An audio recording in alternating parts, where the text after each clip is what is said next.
మీ business ఏదైనా మీ ఊర్లో promotion చేయాలంటే అది సుమన్ టీవీతోనే సాధ్యం. ఇప్పుడే సంప్రదించండి. నమస్తే సుమన్ టీవీ. మనం ప్రస్తుతం పిఠాపురం నియోజకవర్గంలో ఉన్నాము. పిఠాపురం నియోజకవర్గంలో వైఎస్ఆర్సీపీ పార్టీకి బిగ్ షాక్ తగిలింది.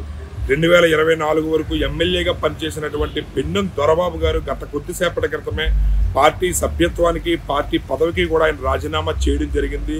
2024 సార్వత్రిక ఎన్నికల్లో ఆయన పిఠాపురం ఎమ్మెల్యే అభ్యర్థిగా టికెట్ ఆశించడం అయితే జరిగింది. అయితే సమీకరణాల్లో భాగంగా అది వంగ గీతా విశ్వనాథ్ గారికి టికెట్ కేటాయించడం జరిగింది. ఆయన అప్పటి నుండి కూడా పార్టీ వ్యవహారాలకి, పార్టీకి కూడా అంటిముట్టనట్టుగానే వ్యవహరిస్తూ వచ్చారు. అయితే గత కొద్దిసేపటి క్రితం ఆయన ప్రెస్ మీట్ పెట్టి మరీ చెప్పారు, నేను వైఎస్ఆర్సీపీ పార్టీకి, వైఎస్ఆర్సీపీ సభ్యత్వానికి కూడా రాజీనామా చేస్తున్నాను. రాబోయే రోజుల్లో ఆయన జనసేన పార్టీలో జాయిన్ అవబోతున్నట్లుగా తెలుస్తుంది. అయితే ఆయన కూటమి నుంచి, నాకు ఎన్డీఏ కూటమి నుంచి సంకేతాలు వచ్చాయి, జాయిన్ అవ్వమని కూడా నాకు ఆఫర్లు వచ్చాయని కూడా తెలియజేయడం జరిగింది. అయితే అందుతున్న సమాచారం ప్రకారం పిఠాపురం నియోజకవర్గంలో ఆయన కార్యకర్తలు కానీ, నాయకులు కానీ మాట్లాడుతున్న దాని ప్రకారం అయితే ఆయన జనసేన పార్టీలో రాబోయే రోజుల్లో పవన్ కళ్యాణ్ గారి సమక్షంలో జనసేన తీర్థం పుచ్చుకోబోతున్నారు. పార్టీ అభివృద్ధికి, పార్టీకి నా వంతు సహాయ సహకారాలు అందిస్తాను తప్ప జనసేన పార్టీలో ఏ పదవులు ఆశించి కానీ, ఏ ఇన్ఛార్జి పదవులు ఆశించి కానీ, లేదా వేరే ఇతరత్ర కారణాలతో కానీ నేను జనసేన పార్టీలో జాయిన్ అవ్వడం లేదు. కేవలం పవన్ కళ్యాణ్ గారికి నా వంతు సలహాలు, సూచనలతో పిఠాపురం నియోజకవర్గ అభివృద్ధికి నా వంతు సహకరిస్తాను. అదేవిధంగా నన్ను నమ్ముకున్న కార్యకర్తలు, అభిమానులు, కొంతమంది అభిప్రాయం మేరకు నేను జనసేన పార్టీలో కూడా జాయిన్ అవుతున్నాను. పిఠాపురం అభివృద్ధి నా లక్ష్యం.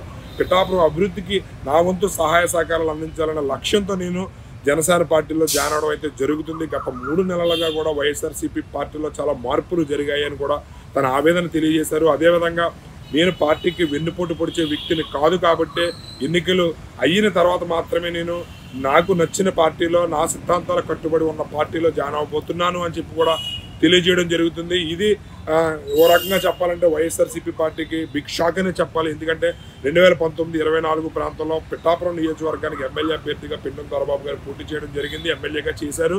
5 సంవత్సరాల పాటు పిఠాపురం నియోజకవర్గానికి సేవలు అందించారు. అయితే ఆయన 2024 ఎన్నికల్లో వంగ గీతా విశ్వనాథ్ గారు టికెట్ ఇచ్చిన తర్వాత ఆయన కాకినాడ ఏదైతే జిల్లా అధ్యక్ష పదవి, వైఎస్ఆర్సీపీ కాకినాడ జిల్లా అధ్యక్ష పదవి కూడా ఇస్తారని అనడం జరిగింది. ఆయన ఆశించడం కూడా జరిగింది. అయితే సమీకరణాల్లో ఆయన అనూహ్యంగా ఈరోజు పార్టీ సభ్యత్వానికి రాజీనామా చేయడం డిస్కషన్కి అయితే దారితీస్తుంది. ఏ పార్టీలోకి ఉంటే ఆ పార్టీకి గౌరవం పెంచే విధంగా, ఆ పార్టీని పెంచే విధంగా నాకు పనిచేయడమే తెలిసి తప్పించి వెన్నుపోటు రాజకీయాలు కానీ ఇటువంటి నాకు తెలవదు. నేను వైఎస్ఆర్ కాంగ్రెస్ పార్టీకి రాజీనామా చేస్తున్నాను. త్వరలో ప్రణాళిక మీ అందరికీ కూడా, మీ అందరి సమక్షంలో నేను చేస్తాను. రాజకీయ ఆశతోటి కానీ ఇంకో రకంగా కానీ నేను ముందుకెళ్ళటం లేదు. అందరూ కలిసి సమిష్టిగా మేము ఆ పార్టీలో జాయిన్ అవుతాము అని చెప్పిస్తే కూటమిలోకి వెళ్తున్నాను. పార్టీ త్వరలో అన్ని పార్టీల నుంచి ఆహ్వానం ఉంది. ఇంకంతకుమించి నేను రాబోయే రోజుల్లో జనసేనలో అయితే జాయిన్ అవబోతున్నారు. కెమెరామెన్ శ్యామ్తో శ్రీనివాస్, సుమన్ టీవీ.